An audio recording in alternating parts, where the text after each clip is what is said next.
तो guys, जीएलडीएन humanities में आपका स्वागत है। और आज ये मेरी तीसरी वीडियो है आपके स्ट्रैटेजी को लेकर। मोहब्बत के साथ देखिए और एकदम जैसे बता रहा हूँ वैसे करेंगे तो आप ये मान के चलें कि 95% का टारगेट पूरा हो जाएगा।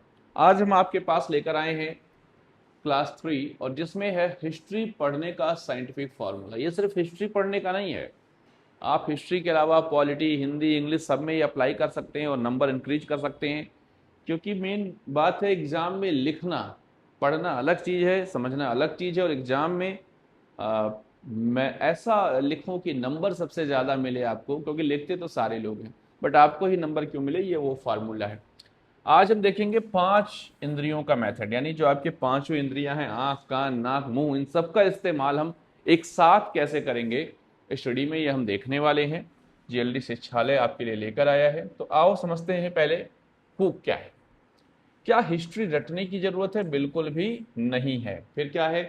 5 इंद्रियों का सही इस्तेमाल क्या करना है कि कोई भी चैप्टर आसानी से हमको याद हो जाए, इसी पर आज हम फोकस करने वाले हैं। ज़्यादा समय नहीं लेंगे, थोड़ा तेज पढ़ाएंगे। पहला है आंख। आंखों से देखो, क्या देखना है? आंखों से देखो। आंखों का क्या क्या काम है? एक तो आपको एनसीईआरटी पढ़ना है, फिर यहाँ पे लिखा है एनसीईआरटी के अलावा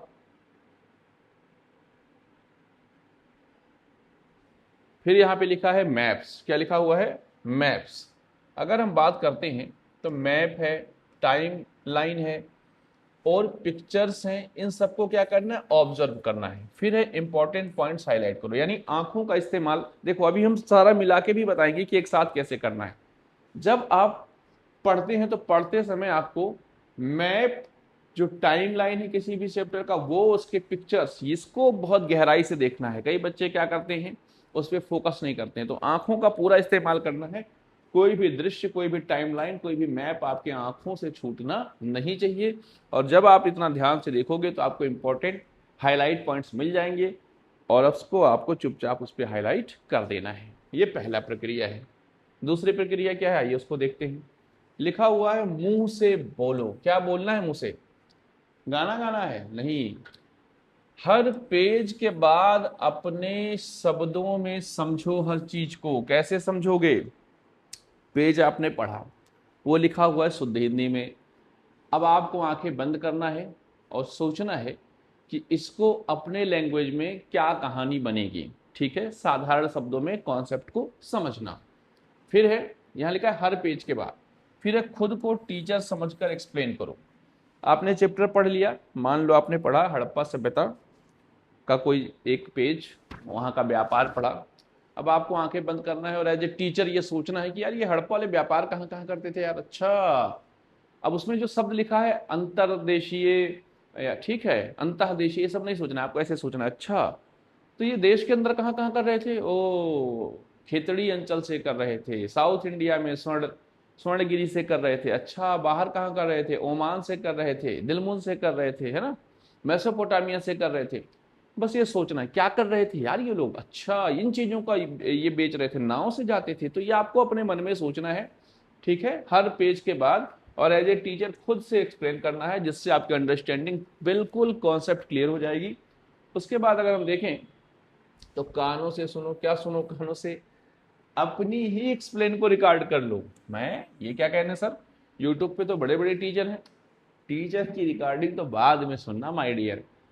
जो आपने पढ़ा उसको खुद के शब्दों में एक्सप्लेन कर लो और उसे रिकॉर्ड करो। रिकॉर्ड करने के बाद जब आप अपने ही आंखों से देखी हुई चीज को, अपने ही मुंह से बोली हुई चीज को रिकॉर्ड करके सुनेंगे ना माय डियर, वो आपको सबसे ज्यादा याद होगा, क्योंकि वो आपकी अपनी वॉइस है जिसको आप देख भी चुके हैं और खुद ही आपने बोला है। समझ गए? तो ये क्या होगा, वॉकिंग या फ्री टाइम में सुनना है। मान लो आप शौचालय में बैठे हैं, लगा लिया सुन रहे हैं, घूमने निकले हैं, लगा लिया सुन रहे हैं, ठीक है। तो ये आपको बहुत फायदा देगा, क्योंकि अपनी वॉइस में जब आप रिकॉर्ड करेंगे, आप पहले खुद से ही पढ़ चुके हैं, वो आपको डायरेक्ट हिट करेगा और पूरे दिमाग में वो चीजें बैठ जाएंगी। बहुत अच्छा फार्मूला है, ये साइंटिफिक है पूरी तरीके से।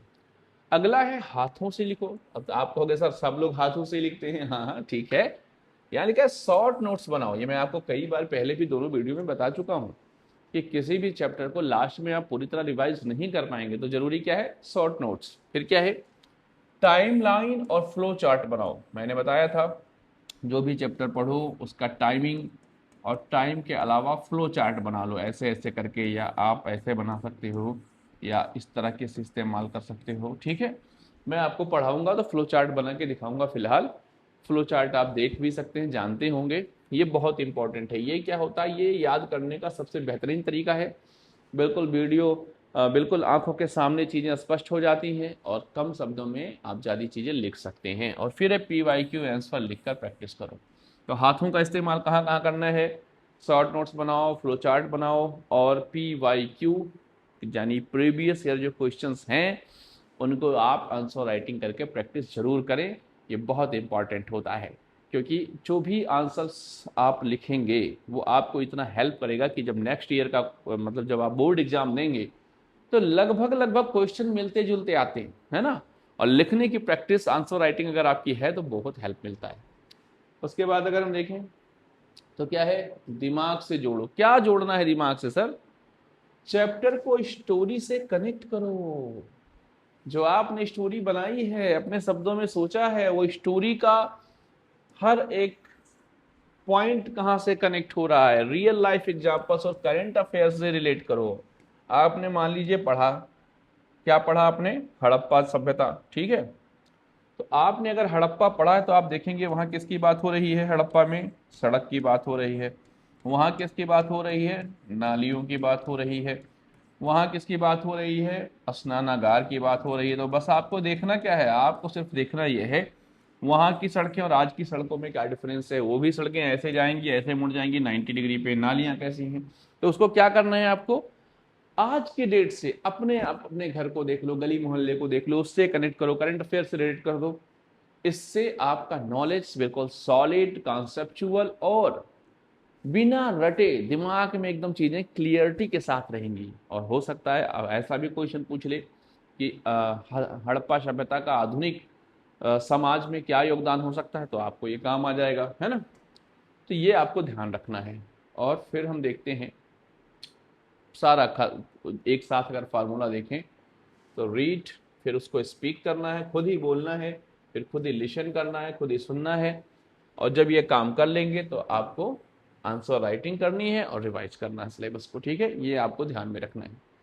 कंक्लूजन क्या निकल के आया, जितनी ज्यादा इंद्रियों का इस्तेमाल आप पढ़ने में करेंगे उतना ज्यादा रिटेंशन आपको होगा। टॉपर्स सिर्फ पढ़ते नहीं हैं, बोलते हैं, सुनते हैं और लिखते भी हैं।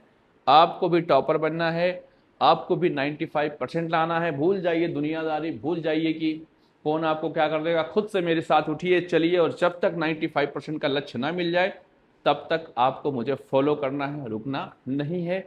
हाँ, इंजॉय करते रहिए, लेकिन कई बच्चे हैं वो नहीं बाहर निकल पा रहे हैं। इंस्टाग्राम से, व्हाट्सअप से, स्नैपचैट से, माय डियर, बोर्ड एग्जाम बार बार नहीं आता है। इंस्टाग्राम आप चलाइए, थोड़ा बहुत चला लीजिए, बट बोर्ड एग्जाम जीवन का वो एग्जाम है जो एक बार छप गया ना पेपर पे परसेंटेज, लाइफ टाइम वही रहने वाला है। तो आप थोड़ा सा अपने अंदर सुधार लाएं। और आप दुनिया भर की वीडियो स्क्रॉल करते रहते हैं दिन भर, लेकिन जो आपके काम की चीज़ है आपको नहीं अच्छा लगता है, बट काम यही आएगा लास्ट में। और जब रिजल्ट खराब आता है तो आप पछताते हैं कि ये क्या हो गया, ऐसे कैसे हो गया, आप बहाने बनाते हैं। यहाँ जब आपको बताया जा रहा है कि 95% के क्या फार्मूले हैं, तो आप 5 मिनट 10 मिनट इस वीडियो को देखकर उसे फॉलो कर सकते हैं, ठीक है। और ये टॉपर्स का फॉर्मूला, इसको दिमाग में ध्यान में रखें। Now it is finish. Formula बिल्कुल आपको दिमाग में भर लेना है। हम मिलेंगे अब नए चैप्टर के साथ, नए वीडियो के साथ। Thank you.